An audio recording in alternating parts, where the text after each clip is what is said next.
Ben, écoutez, merci d'être venu si tôt ce matin. Avant de commencer, une petite information. Vous avez dû remarquer que dans Taïga, il y avait une petite erreur sur le créneau horaire. Petite erreur qui explique probablement pourquoi il y a une autre présentation qui va commencer en même temps que celle-ci. Donc si vous devez partir à 9h30, vous partez, puisque l'autre présentation commence à 9h30. Donc n'hésitez pas, voilà, la porte est ouverte et si besoin vous partez. Nous avec Ossine, on a pris conscience de ça, donc on va essayer de vous faire une présentation rapide des éléments principaux. Et comme ça, vous pourrez partir à 9h30. Et ceux qui sont intéressés, on pourra donc partir dans une discussion beaucoup plus d'échanges et de questions par rapport à ce séminaire et puis peut-être à l'ensemble des séminaires. Alors très rapidement, en préambule, pourquoi l'école et pourquoi les enseignants ont voulu ces deux moments d'échange avec vous, c'est pour vous présenter un petit peu la diversité de la recherche à l'école, en termes à la fois d'axes, de méthodes de recherche, d'outils de recherche. Et donc on trouvait que c'était intéressant que vous ayez un moment avec chacun des groupes et de séminaires et d'ateliers de projet pour voir un peu cette diversité, cette pluralité. Le but étant évidemment de vous positionner assez rapidement pour faire vos choix. On va se présenter peut-être assez rapidement si tu veux. Donc bonjour, je suis Ossine Aliwan Cho. Je pense que certains d'entre vous m'ont dû m'avoir en S3 en licence. Donc je suis architecte et urbaniste dans le champ ville et territoire et je co-coordonne avec Laurence Chevalier ce séminaire. Alors moi, très rapidement, donc, je suis historienne de l'art, j'ai fait une thèse d'histoire de l'architecture et j'ai découvert les écoles d'architecture en 2012. Donc je continue à essayer de comprendre ce que je peux faire avec vous et comment le faire le mieux possible. Voilà. Et donc effectivement, avec Ossine, on coordonne ce séminaire dit appelé héritage. Alors peut-être en introduction quelques mots assez rapides. Il est aussi important de vous présenter la diversité, la pluralité de la recherche à l'école et les diverses approches auxquelles vous pourrez être confrontés, c'est que ce moment du master et particulièrement du séminaire de master qui a pour but la production d'un mémoire de recherche était véritablement stratégique dans la fin de votre formation parce que c'est véritablement un moment où vous allez pouvoir vous poser et en tout cas nous on l'envisage aussi comme ça. On est assez convaincus que c'est un des rares moments dans votre formation où vous pourrez vous poser des questions sur quel architecte vous voulez être demain, quel type d'architecture vous voulez faire et avec qui vous voulez travailler. Donc on est absolument convaincu avec Ossine que le séminaire doit aussi vous permettre cela. La finalité n'est pas seulement de réaliser un mémoire de recherche, mais véritablement d'avoir ce temps de pause sur 3 semestres pour réfléchir aussi à qui vous serez demain, grâce peut-être aussi à ce mémoire, dans votre production et puis finalement dans votre pratique d'architecte si vous décidez d'être architecte. Tu veux qu'on parle de ça maintenant ? Du disputation ? Oui. Pour finir l'introduction, un dernier point qui nous paraît assez essentiel aussi avec Ossine. On n'envisage pas du tout le séminaire comme un moment de monologue où on vient... alors nous sommes 3 dans ce séminaire. Excusez-moi, j'ai été un peu rapide dans la présentation. Donc Ossine et Laurence et Samuel Drapeau, que vous connaissez peut-être pour certains d'entre vous, qui enseigne donc dans le champ histoire, qui donc fait partie de l'équipe enseignante. Et donc tous les 3, on est assez convaincus que le séminaire, c'est véritablement un temps d'échange et de débat. Alors on s'est approprié un mot un peu latin, un peu ancien, prouvant qu'on essaie de se mettre aussi dans une tradition du séminaire, qu'est-ce qu'on appelle le disputatio. Qu'est-ce que c'est que le disputatio ?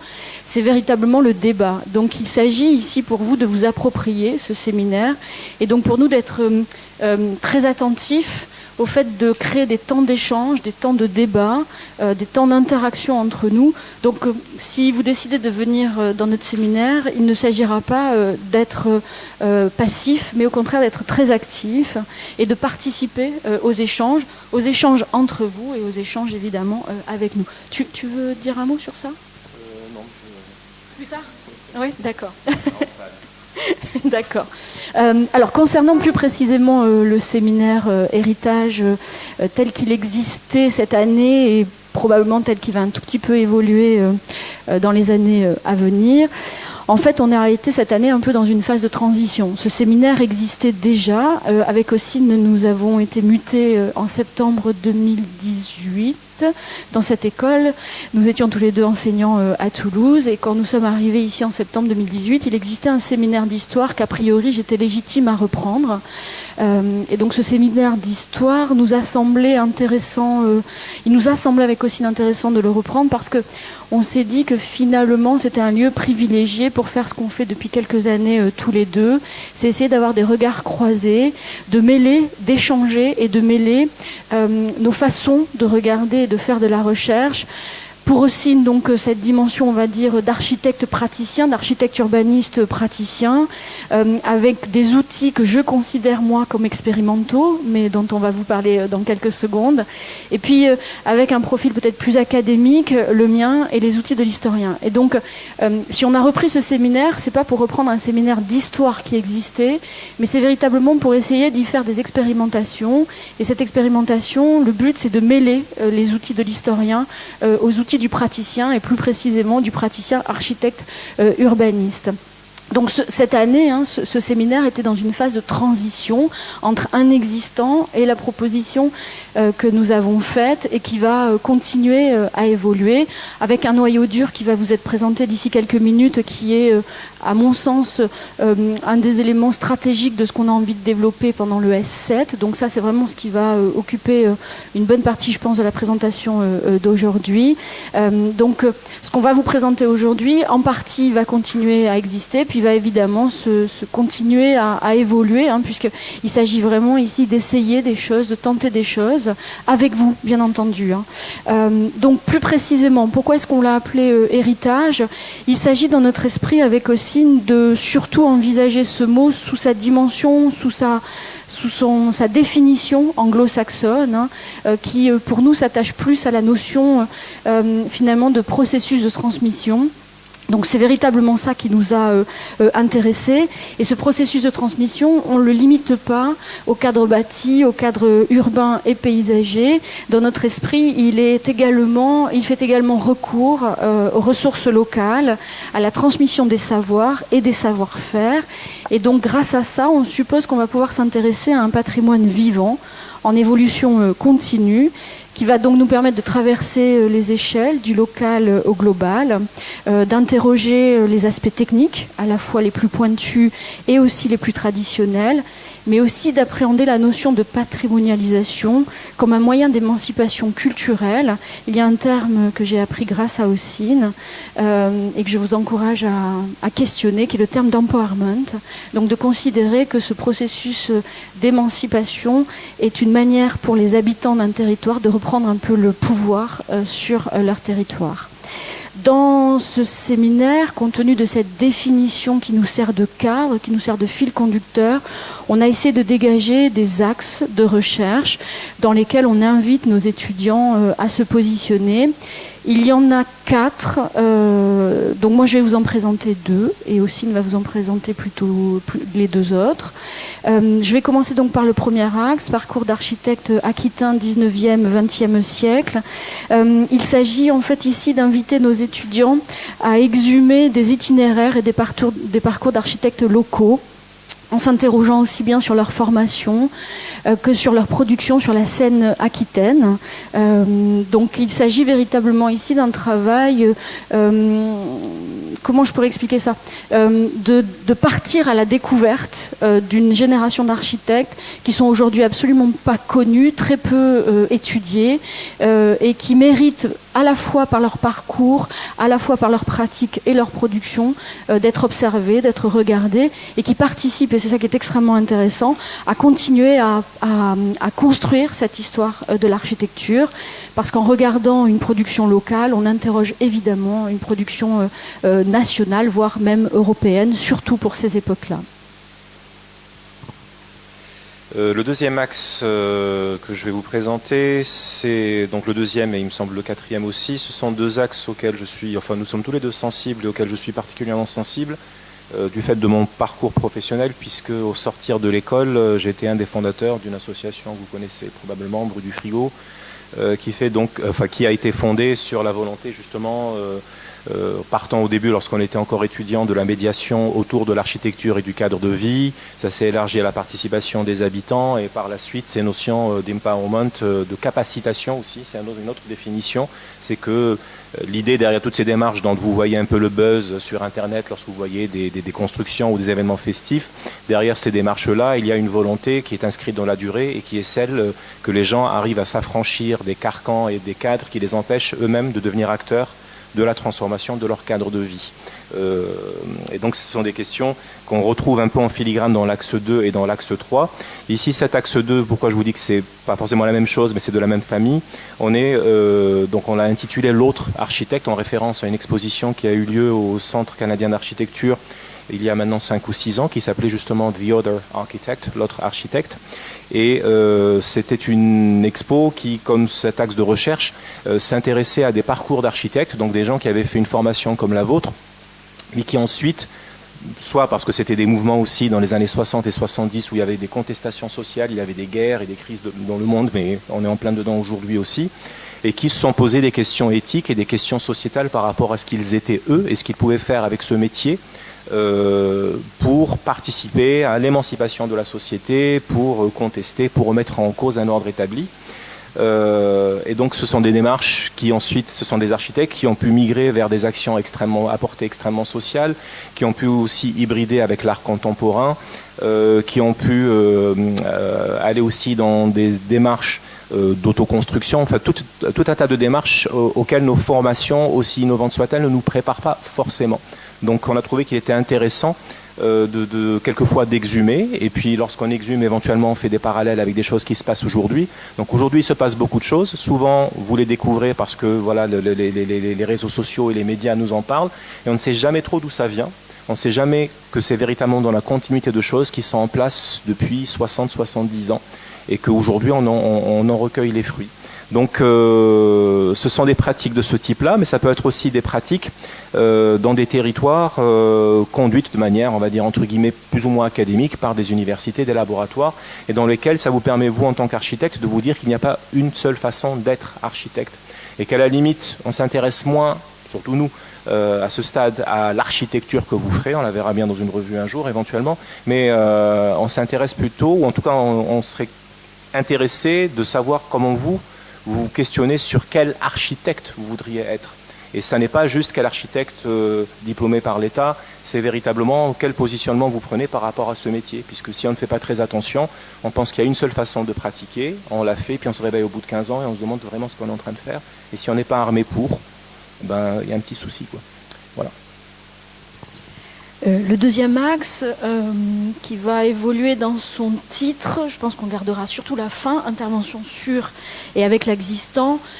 Notre question un peu centrale, c'est un bâtiment ancien peut-il avoir plusieurs vies? Et on observe aujourd'hui quand même qu'il y a une question très centrale là-dessus, c'est la question du réemploi qui peut permettre d'anticiper de nouveaux usages et de nouvelles fonctions.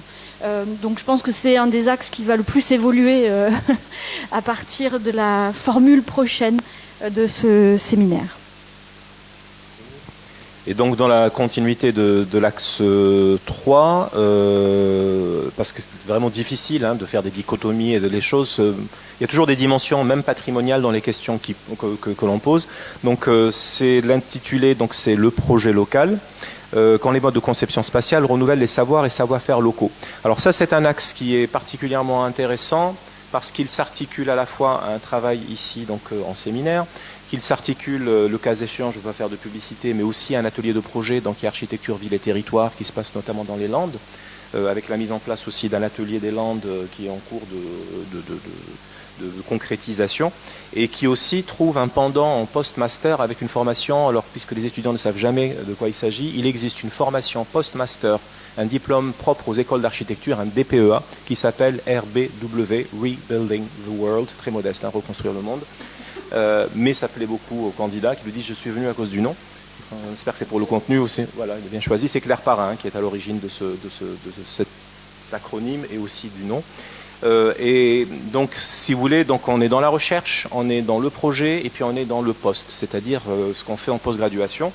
Et donc, c'est quoi le cœur de tout ça? Le cœur, c'est de s'intéresser effectivement à des territoires qu'on considère comme étant des territoires en marge, Ça veut dire qu'ils sont éloignés de grandes métropoles, ils n'ont pas d'attractivité, c'est-à-dire les gens ne vont pas bosser dans la grande métropole, aller dormir là-bas éventuellement. Donc il y a une déperdition donc, démographique. Ils sont éloignés et en fait on a l'impression qu'ils n'ont aucune ressource et donc aucun moyen de développement. Et en réalité, donc il y a des territoires comme ça, par exemple dans les Landes, et ce sont des territoires qui en fait ont eu jusqu'à un moment, peut-être il y a 40-50 ans, ont eu leurs propres ressources locales dans les Landes. Ça a été le pain, le gémage, des formes d'agriculture, le bois.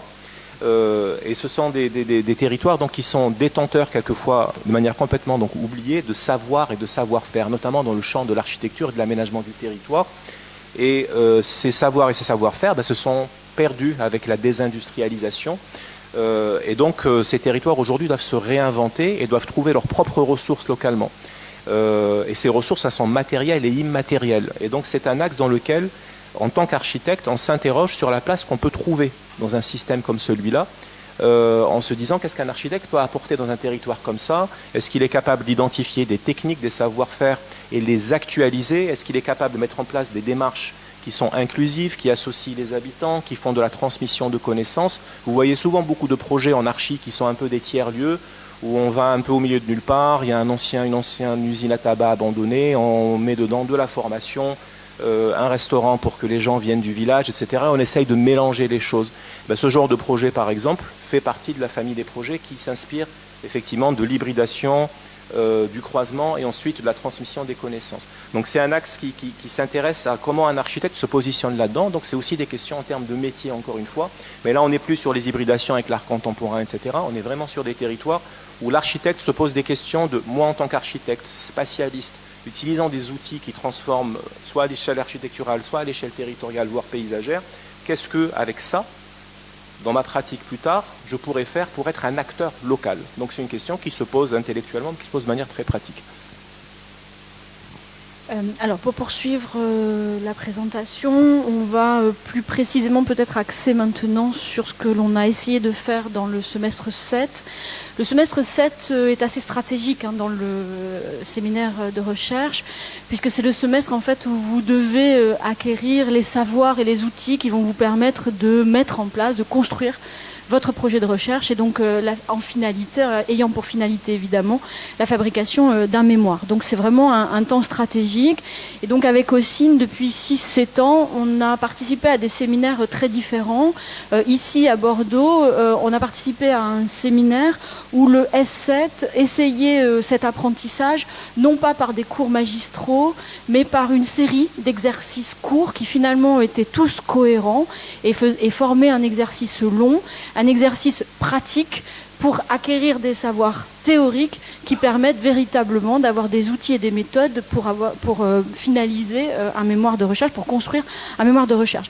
Et donc cette approche-là, on a été assez séduit par cette approche-là, par l'idée que la théorie pouvait s'apprendre aussi par la pratique et pas seulement par des cours magistraux, en vérité. Donc ça, c'est un des premiers points qui nous a guidés pour la construction de ce semestre 7. Et puis le deuxième point, à Toulouse, on a été dans des séminaires différents, mais ces séminaires avaient tous un point commun, c'est d'avoir un territoire, de travailler sur un territoire et d'encourager les étudiants, à partir de ce territoire, de construire leur mémoire, leur projet de recherche, puis ayant pour finalité évidemment leur mémoire. Là, en l'occurrence, c'était Toulouse et la métropole toulousaine. Et donc là aussi, on n'était pas tellement convaincus qu'il fallait travailler sur Toulouse et sur la métropole, mais qu'en revanche, que tous les étudiants partagent une culture commune grâce à ce même territoire qu'ils observaient, ça, c'était assez finalement pertinent. Ce qui nous a conduit à proposer à la rentrée dernière un set expérimental d'une certaine manière, un exercice long qui en fait est une série de petits exercices qui permettent au final un exercice long sur tout le semestre, ayant un territoire, et le territoire que nous avons choisi l'année dernière est la ville de Dax. Voilà. Et donc nos étudiants, sur plusieurs séances, ont travaillé sur cette ville de Dax. L'idée étant d'avoir un séminaire hors les murs, à Dax, in situ, et un séminaire à l'école, en séance, sachant bien entendu qu'à l'inverse de nos collègues toulousains, la finalité n'est pas de travailler sur le territoire qu'on observe, mais en observant ce territoire, de le comprendre, et grâce à la compréhension qu'on en a, d'acquérir des outils et des méthodes pour construire un projet de recherche. Donc il ne s'agit pas à la fin obligatoirement de travailler sur DAX. DAX est un prétexte en vérité. Tu veux parler un peu de DAX ou c'est peut-être un peu trop tôt et on le fera dans une autre phase? D'accord. Je passe en revue rapidement donc je vais essayer de faire un peu plus rapide que d'habitude.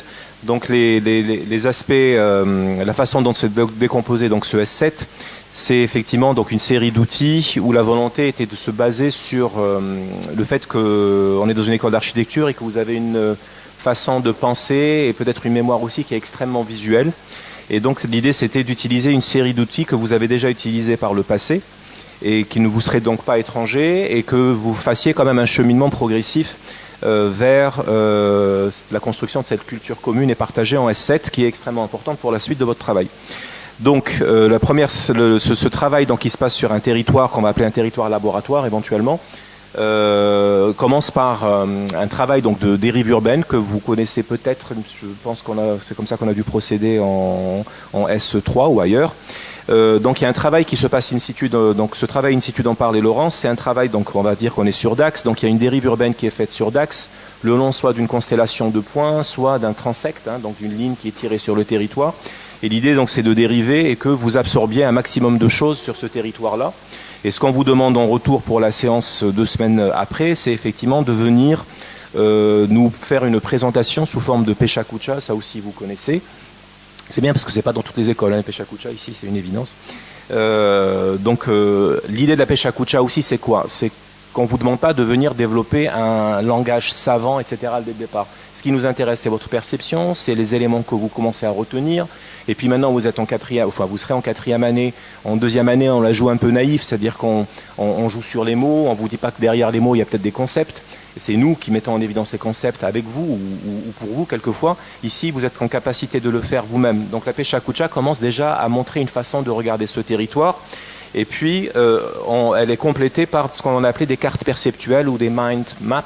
Donc, c'est des représentations sensibles du territoire. Tout ça, en fait, quelque part, c'est que ça vous amène à élaborer une pensée qui est très visuelle et qui, si on le voulait, pourrait être très écrite et très structurée aussi. Mais vous le faites avec vos outils habituels que vous utilisez en analyse, par exemple, de projet ou en présentation synthétique de projet. Cette séance, elle est suivie aussi, on a généralement 2 semaines, une semaine de vide entre chaque 2 battements. On continue à la fin de cette séance-là, donc à la séance suivante, de travailler avec vous sur ces fameux mots-clés, ces concepts-clés, en isolant ce qu'on appelle des nuages de mots, c'est-à-dire qu'on commence à chercher. Donc si vous voulez, quelque part, on vous accompagne à commencer à travers ce regard, à voir que c'est aussi une pensée et que cette pensée, on peut l'organiser. Tout ça, on est en train presque de mimer un processus qui nous amène à la problématisation, à l'identification d'un sujet, à l'identification de questions, à problématiser, sans passer tout de suite par un processus, et je le dis avec beaucoup de respect, qui est académique. Pas pour ne pas le faire, on va le faire, mais dans un premier temps, on le fait avec votre culture. Et ensuite, on commence à hybrider avec une culture plus universitaire qu'on souhaite que vous acquériez. Je ne suis pas sûr, bon, vous avez compris, on l'enlèvera du film. Et puis ensuite, je vais aller rapidement, ensuite on commence à enchaîner sur des choses un peu plus en lien avec la façon de procéder même dans les autres séminaires, où vous allez commencer à aller sur des fiches de lecture, sur lesquelles on va vous faire un retour. On va commencer à travailler aussi sur des parties, vous êtes en rédaction collective, puis en rédaction individuelle. Donc vous voyez qu'on glisse graduellement, mais vers la fin du semestre, vers ce qui est une approche qu'on considérait comme étant plus conventionnelle. Donc rapidement ça, pour ceux qui ont fait le S2, S3, vous connaissez, donc je ne reviens pas dessus. Hein, les dérives urbaines, les cartographies qu'on peut fabriquer par des collages et choses comme ça. Ok. Plutôt vous montrer ce que ça a pu donner dans notre séminaire. Donc voilà, ça c'est des gens qui avaient été à Dax, qui nous ont restitué ça les 2 semaines plus tard. Et donc c'était leur regard, et ça commençait à faire apparaître une série d'axes et de points qui les intéressaient. Donc une carte perceptuelle. Pareil, ça peut être un photomontage aussi, ça peut être, voilà, c'est des choses qui, à mon avis, ne vous sont pas complètement étrangères. Ça, c'est des personnes qui sont intéressées à des éléments de patrimoine à Dax, qui est une ville où il y a beaucoup de patrimoine art déco et d'architecture liée au thermalisme. Voilà. Ensuite, on a commencé à faire ce qu'on appelait une séance de tirage de verre du nez, qui était une torture pour les étudiants, mais c'était quand même de bonne aloi. Ils savaient qu'on n'était pas méchants, mais ils montaient au tableau et pendant qu'ils parlaient, ils devaient sortir les mots-clés. Donc c'est pas facile. Moi, j'aimerais pas être hors place. Mais il faut bien se venger quand on est plus vieux. Et les mind maps dont on parlait tout à l'heure, voilà, c'est à un moment donné, vous avez des idées, des concepts, et on se rend compte personnellement, en tout cas je m'en suis rendu compte avec pas mal d'étudiants qui sont très bons en projet, et étonnamment, alors je ne vais pas dire mauvais en écrit parce que ce n'est pas le souci, c'est qui ont de grandes difficultés à avoir une pensée claire, alors que le projet est très clair une fois qu'il est fini. Alors, je ne sais pas comment ça se passe pendant qu'il s'élabore, parce que je ne suis pas avec en atelier, mais nous on se tape la face pendant que ça s'élabore, quoi. Et là on ne comprend rien. Et en fait c'est pas parce que l'étudiant est stupide, c'est juste qu'à un moment donné, l'exercice complètement écrit, il y a des obstacles parce que pendant 5 ans ou 4 ans il a fait autre chose. Et donc le fait de passer par le mind map, donc voilà, vous voyez, d'avoir une question centrale, de faire des ramifications, de se rendre compte que sur une question, j'ai peut-être 5 concepts, mais il n'y en a qu'un qui m'intéresse véritablement, et lui, il se ramifie encore en 3 éléments, ça permet d'avoir un petit fil rouge. Et quand vous l'avez fait, cet exercice-là, ça devient assez clair dans votre tête, vous visualisez votre pensée. Et juste pour terminer là-dessus, ça c'était... Alors comment ça marche ça? Ah voilà. Super. Comment on fait? Ah oui, c'est là.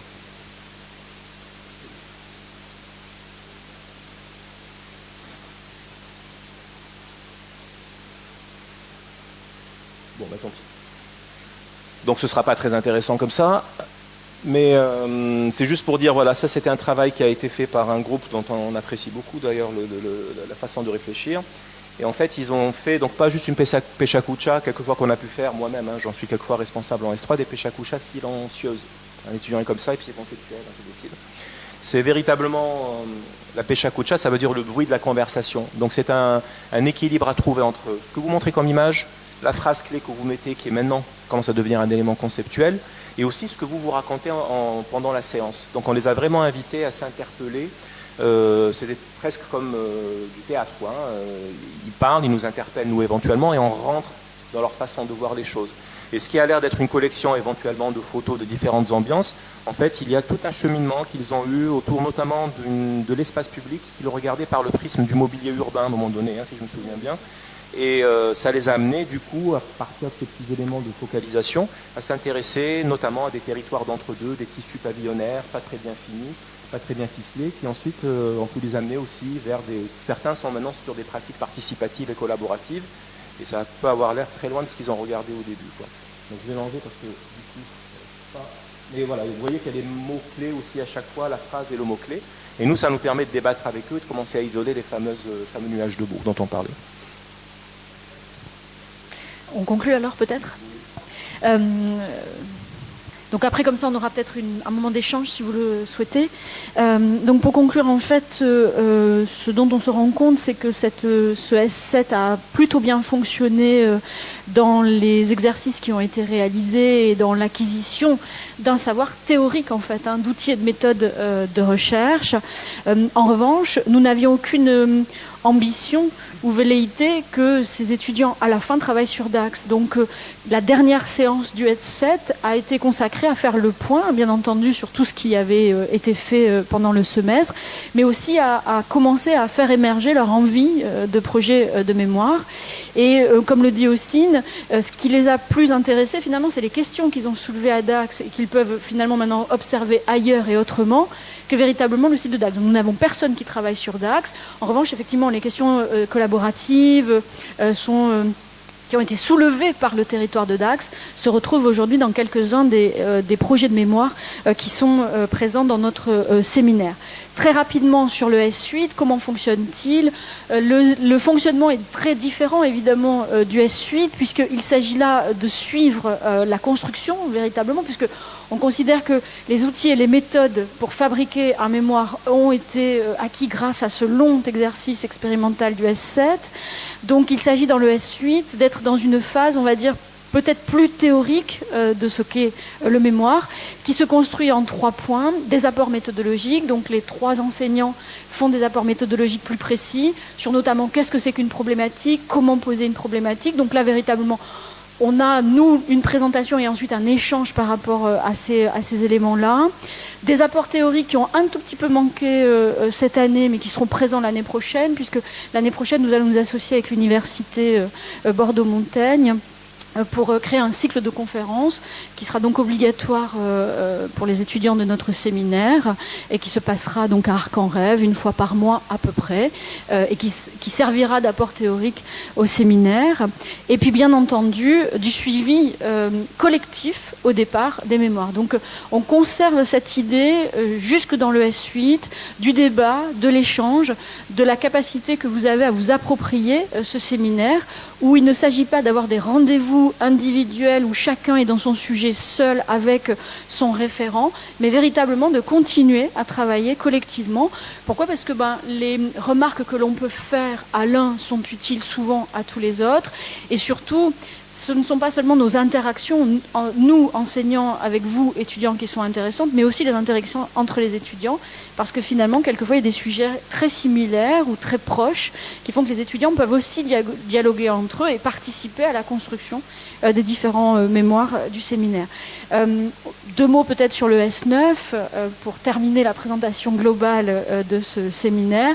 Le S9 continue à être collectif, c'est-à-dire on tient à ce qu'il y ait des temps collectifs, on tient à ce qu'il y ait encore des rencontres collectives, mais effectivement on est vraiment dans la phase de suivi beaucoup plus individualisé puisque chacun a bien avancé dans le projet de mémoire. Donc il s'agit là véritablement d'avoir un échange plus privilégié avec l'étudiant. Donc vous avez un directeur de mémoire qui vous est attitré, avec qui vous avez un échange un peu plus privilégié. Mais il est hors de question de rester dans ce face-à-face isolé d'une certaine manière. De temps en temps, on tient à ce qu'il y ait aussi des temps d'échange avec les autres enseignants et surtout évidemment toujours avec les autres étudiants. Je pense que par rapport au profil de l'équipe, ce que moi je trouve personnellement intéressant, puisque moi je suis venu à la recherche tardivement, je suis un praticien qui est venu à la... D'ailleurs j'ai déposé une thèse il y a une semaine, j'ai failli me déposer au passage, mais très difficile exercice pour moi. Ce que je veux dire dans l'équipe, ce qui est intéressant, c'est effectivement d'avoir à la fois, alors l'ouverture d'esprit je pense qu'on a dans l'équipe, entre les 2 coordinateurs au moins, et surtout la volonté d'une certaine rigueur, c'est-à-dire que vous voyez des choses expérimentales, etc. Moi, ce que je trouve très rassurant, si moi je devais par exemple amener des choses expérimentales comme ça et laisser de côté tout le côté où un mémoire a des exigences en termes de contenu, mais aussi de mise en forme, et c'est extrêmement important, parce qu'une fois qu'on connaît les codes, qui ne sont pas si difficiles que ça, quand on ne les retrouve pas dans un mémoire, ça casse un peu sa qualité. En dehors du contenu, et c'est dommage, parce que là, le but d'une recherche, c'est pas de devenir des bibliothèques de livres, bookworm, des rats de bibliothèque. Voilà, l'idée c'est, la recherche quelque part, c'est accéder à une forme d'universalité, c'est-à-dire que nous en architecture très souvent on est auto-référencé, c'est-à-dire on vit entre nous, on se fait des repas entre nous, on discute entre nous, puis on se trouve super intéressant, etc. Et en réalité, peu de choses migrent de notre métier, à part bien sûr ce qu'on construit, parce que ça, les gens soit l'admirent, soit le subissent pendant 50 ans. Mais ce qui est important, c'est dans la recherche, c'est l'universalité. C'est-à-dire qu'en fait, on cherche des moyens pour que ce que nous, on a envie de dire et qu'on pense pertinent, passe dans les autres disciplines, qui puissent... Nous, on ramasse des trucs de sociologie, d'histoire et autres, des trucs, des mémoires. et on s'en sert. Les gens ne viennent pas souvent vers nous parce qu'on ne produit pas beaucoup dans le champ scientifique. Donc l'idée, c'est de s'hybrider avec ces disciplines-là et de trouver une façon, nous aussi, de faire passer des messages qui ont un caractère universel. Tout ça, je vous invite vraiment à le retenir. Et de savoir aussi que l'on travaille beaucoup sur votre façon de penser, parce que le jour où vous ferez en agence d'archives, vous n'allez pas faire que du projet, enfin du projet maîtrise d'œuvre, vous allez aussi faire des études urbaines notamment, voire conceptuelles en architecture, et savoir construire et amener les choses, c'est extrêmement important. Savoir qu'est-ce que vous allez choisir comme slide et comme phrase clé pour une présentation devant un maître d'ouvrage en 12 minutes, c'est extrêmement important. Soit vous avez un talent naturel, ça existe, soit vous apprenez à le faire.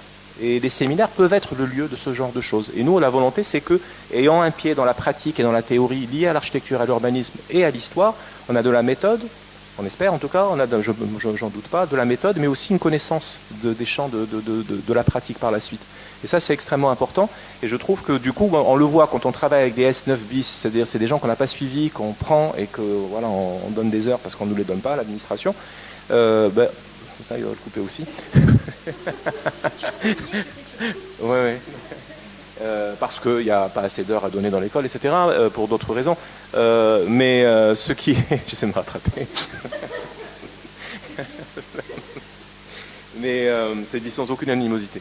Mais ce qui est important, voilà, on se rend compte qu'on a des gens intelligents et qui sont désarmés et qu'il est pour nous presque trop tard. On essaie de bien faire, mais à la fin, quand vous avez 6 mois pour rattraper, il y a des choses qu'on n'arrive pas à rattraper. Donc tant bien que mal, ça passe, mais c'est dommage. Donc vraiment, le S7 et le S8, notamment, sont les moments où tout ça est fondé, quoi. Voilà. Peut-être vous voulez poser quelques questions? On pourrait peut-être rentrer dans une phase un peu plus d'échange.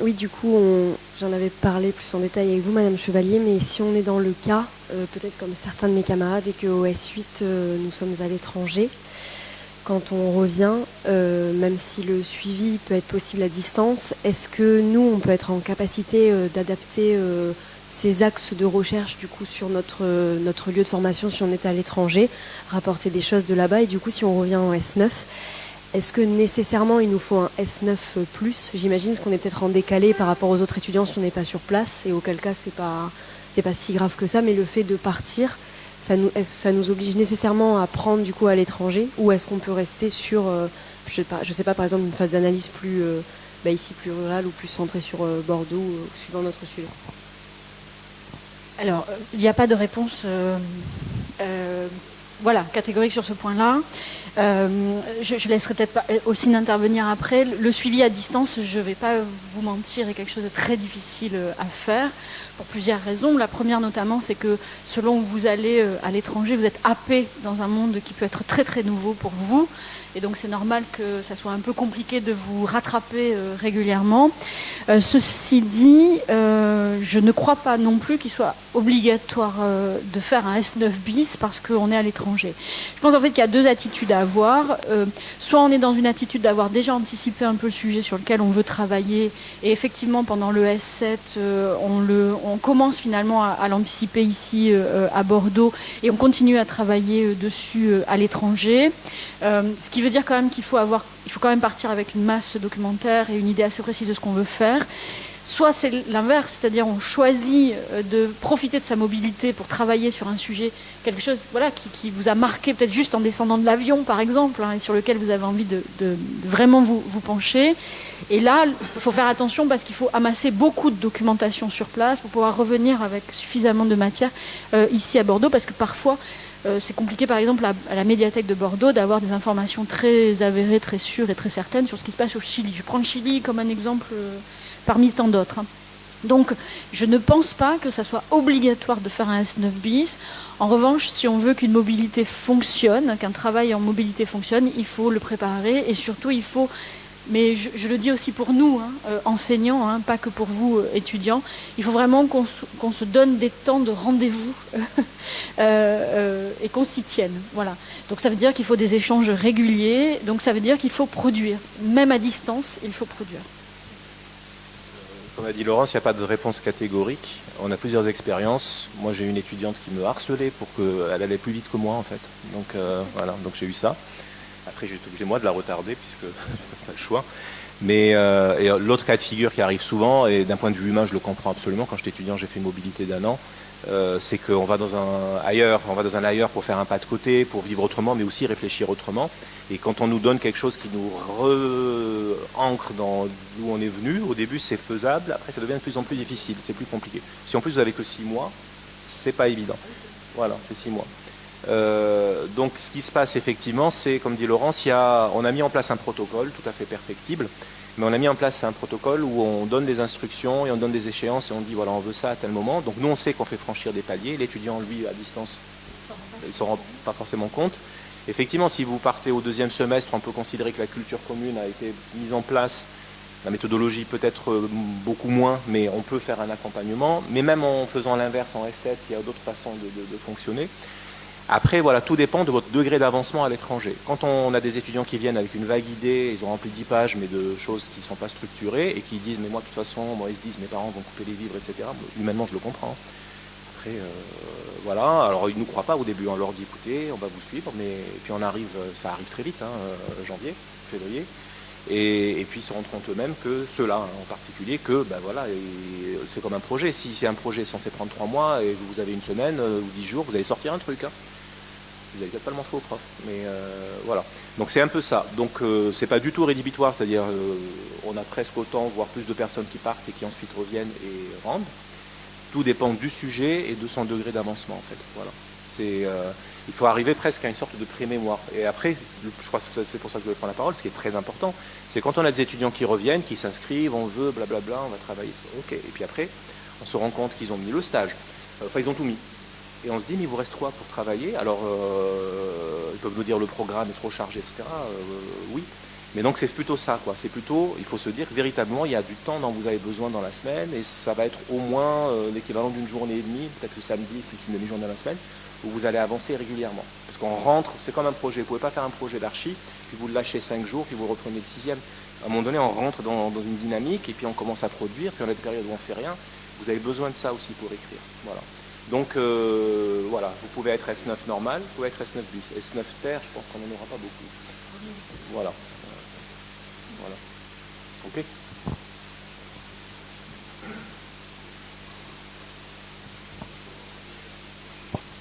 Par OS7, comment on peut suivre les exercices, comment on peut suivre à distance, c'est plus compliqué peut-être que de partir de...